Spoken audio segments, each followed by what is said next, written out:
नमस्कार.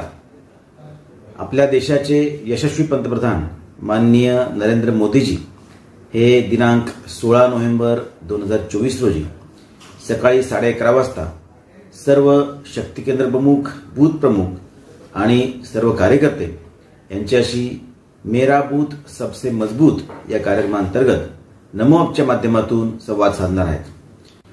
या निमित्ताने सर्व कार्यकर्त्यांना प्रश्न विचारण्याची आणि संवाद साधण्याची एक अनोखी संधी ही माननीय पंतप्रधानांनी दिलेली आहे. होऊ घातलेल्या महाराष्ट्र विधानसभेच्या पार्श्वभूमीवर आपला बूथ सक्षम व्हावा आणि प्रत्येक बूथवर भारतीय जनता पार्टी आणि महायुतीला जास्तीत जास्त मतदान कसं करावं यासाठी ते मार्गदर्शन करणार आहेत. आपल्या सगळ्यांना विनंती आहे की दिनांक 16 नोव्हेंबर 2024 रोजी सकाळी 11:30 वाजता नमो ॲपवर रजिस्ट्रेशन करून सहभागी व्हावं.